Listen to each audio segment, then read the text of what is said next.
माहौल गर्म है। वजीर आजम ने पहले तकरीर की, वजीर आजम ने फौज का जिक्र किया, वजीर आजम ने यह बताया कि ISI क्यों इनकी हमायत करती है। फिर बिलावल भुट्टो जरदारी ने प्रेस कॉन्फ्रेंस की और उन्होंने कहा कि हम इस हुकूमत से जान छुड़वाएंगे, हमारे पास तहरीक अदम एतमाद का ऑप्शन भी मौजूद है, तहरीक का ऑप्शन भी मौजूद है। इस वक्त हमें ज्वाइन किया है वफाकी वजीर साइंस और टेक्नोलॉजी जनाब फवाद चौधरी साहब ने। बहुत शुक्रिया फवाद चौधरी साहब, आपने वक्त दिया। वजीर आजम ने आज तकरीर की, उन्होंने फौज की बात की, उन्होंने ISI की बात की। अभी आपसे थोड़ी देर पहले कमरुज़्ज़मान कायरा साहब कह रहे थे कि वजीर आजम तो खुद इदारों को दरमियान में ले आते हैं। पहली बात तो ये है कि ये इदारे तो हुकूमत का हिस्सा है। मुतनाज़े होने से क्या मुराद है? जो फौज है वो पाकिस्तान की वफाकी हुकूमत की जो है वो मातहत इदारा है, जिस तरह से बाकी सारे मातहत इदारे हैं। और अगर उन इदारों का जो मोरल है, उन इदारों का जो तहफ़्फ़ुज़ है वो हमारी जिम्मेदारी है, जिस तरह बाकी इदारों का तहफ़्फ़ुज़ हमारी जिम्मेदारी है। लिहाजा इसकी तो कमरुज़्ज़मान कायरा साहब की बात तो बिल्कुल बेतुकी है, उसकी समझते हैं।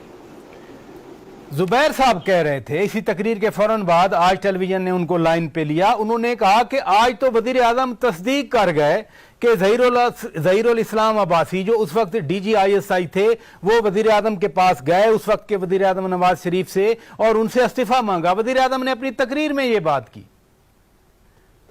वज़ीर आज़म ने तो अपनी तकरीर में ऐसी कोई बात नहीं की, उन्होंने तो रेफर किया कि नवाज शरीफ साहब ने ये कहा। और उसके बाद देखिए, पहली बात तो ये है कि जुबैर साहब नवाज शरीफ साहब के तर्जुमान है, तो मैं उनको याद कराना चाहता हूँ कि जब ज़हीरुल इस्लाम साहब का कहा गया कि वो उनके पास गए, तो उसके बाद तो आपने मुशाहिदुल्लाह साहब को अपनी कैबिनेट से निकाल दिया था। तो गुस्सा यानी आपको ज़हीरुल इस्लाम साहब पे था, निकाल आपने मुशाहिदुल्लाह को दिया।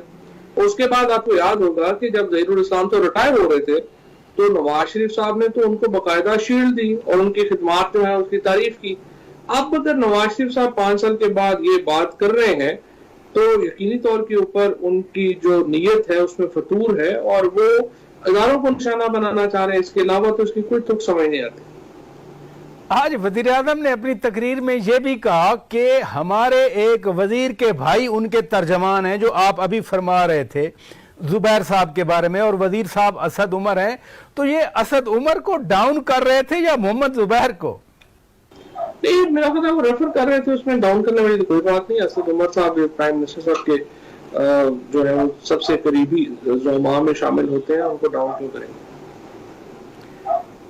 वजीर आजम साहब आज नवाज शरीफ की बीमारी का जिक्र भी कर गया और उन्होंने ये कहा कि काबीना में उनकी बीमारी की बातें सुनकर डॉक्टर शिरीन मदारी आप दीदा हो गई। अब देखें ना, वो आपकी पंजाब की हुकूमत है, उन्होंने रिपोर्ट्स भेजी। अब भी आप जो मर्जी कहते रहे, आपके बयानात भी मेरे ज़हन में है, आपने तहकीकात का भी कहा है, लेकिन अब भी जो पंजाब की वजीर सेहत हैं वो भी डॉक्टर साहिबा हैं। डॉक्टर साहिबा तो बार बार कहती हैं कि रिपोर्ट्स दुरुस्त थी। आज वजीर आजम उन रिपोर्ट्स को, खुद वजीर आजम ने कहा कि डॉक्टर फैसल सुल्तान से पूछा था, आज उनके एडवाइजर हैं, हम आपकी बात माने, डॉक्टर फैसल सुल्तान की बात माने, डॉक्टर यास्मीन राशिद साहिबा की बात माने, या वजीर आजम का टॉन्ट सुने? मैंने कई दफा एक्सप्लेन किया है, कोई भी डॉक्टर हो, चाहे पराचा साहब आप कोई डॉक्टर हो, तो आप फैसला किस पे करेंगे? आप रिपोर्ट्स पे करेंगे जो आपके सामने आएंगी। अब वो जो रिपोर्ट्स हैं, अगर वो जाली है और अगर वो मनूवर की गई है, तो आपका फैसला वही हो। आपसे कुछ देर पहले मैं चीफ मिनिस्टर के साथ था और चीफ मिनिस्टर साहब भी यही कह रहे थे कि जैसे रिपोर्ट्स आई है सामने और जिस सारा हुआ है, अब तो कह रहे थे कि ये बिल्कुल उसमें तमाम डॉक्टर्स को ये लग रहा था कि इन रिपोर्ट्स की बुनियाद के ऊपर के वो बीमार है, लेकिन वो कह रहे थे मुझे भी लग रहा है कि रिपोर्ट्स में पड़ती। यानी आज फिर आपने बाकायदा चीफ मिनिस्टर पंजाब उस्मान बुज़दार साहब के साथ ये मामला उठाया, आपने फिर ज़ाहिर तहकीकात की भी बात की होगी कि तहकीकात कराई जाए। तो आज वज़ीर आला पंजाब इस बात पर राजी हुए कि हाँ, इन रिपोर्ट्स की तहकीकात की जानी चाहिए। आपके मुतालबे तो फयाज चौहान साहब आपका भी मजाक उड़ाते रहे। देखिए, चीफ मिनिस्टर साहब के तो बिल्कुल ये बात उनकी थी और वो कह रहे थे कि जिस तरीके से ये सारी स्टोरी बनाई गई है, जिस तरीके से पूरी कहानी बनी है, उसमें यकीनन जो है वो कुछ गड़बड़ हुई है और उसके ऊपर जो है वो डेफिनेटली उन्होंने तहकीकात का तो नहीं कहा कि मैं तहकीकात जो है वो करवाऊंगा, लेकिन वो एग्री कर रहे थे कि कुछ गड़बड़ है मामला में। तो तहकीकात कराने में क्या उलझन है चीफ मिनिस्टर साहब को, अगर आपके बकौल आज वो मान गए कि हाँ गड़बड़ है? ये तहकीकात में मतलब वो तहकीकात में कोई उलझन नहीं है, तहकीकात होनी भी चाहिए, लेकिन जाहिर है कि इस वक्त फोकस जो है हमारा ये है कि नवाज शरीफ साहब को वापस लाया जाए।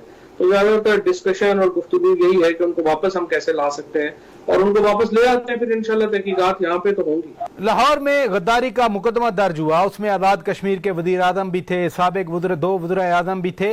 हुकूमत ने उससे अपने आप को डिस्टेंस किया। आज JIT बनी इस मामले की तफ्तीश करने के लिए, तो इट मीन्स FIR तो स्टैंड कर रही है और मामला आगे बढ़ रहा है। नहीं, जाहिर है कि उसकी एक तो प्रोसेस है ना। अब हमने तो ये कहा कि हमने तो बिल्कुल नहीं कराई है, अब उसके ऊपर अगली जो तफ्तीश है, देखिए ना, अगर कोई शहरी जाता है और कहता है कि ये इंसाइटमेंट ऑफ वायलेंस कर रहे हैं, तो उसके ऊपर पुलिस का FIR करना तो जिम्मेदारी है पुलिस की। अब आगे तफ्तीश जो है वो तो पुलिस ने करके खत्म करनी है या नहीं करनी है, ये तो जाहिर है हम तो पुलिस को नहीं बता सकते कि आपने क्या करना। देखिए ना, एक एतराज आप कहते हैं पुलिस को नहीं बता सकते, एक एतराज मसलसल आता है कि 2 साल में अगर 5 IG तब्दील कर दिए जाएं तो इससे ज्यादा असर क्या होता है पुलिस के ऊपर?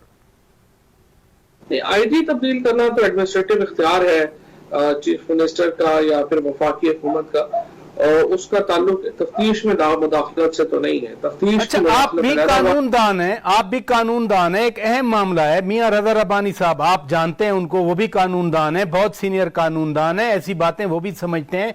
उन्होंने कहा है कि PPC के चैप्टर 6 के सेक्शन 196 के तहत ये मुकदमा अगर गद्दारी का बनाना हो तो फिर वफाकी हुकूमत या सूबाई हुकूमत पे हुक्म पे बनता है, और सूबाई हुकूमत और वफाकी हुकूमत की डेफिनेशन सुप्रीम कोर्ट ने काबीना बताई है। तो बगैर काबीना के अहकामात के जिस पुलिस ऑफिसर ने यह मुकदमा दर्ज किया, एक तो उसके खिलाफ क्या इकदाम लिए गए, और मियां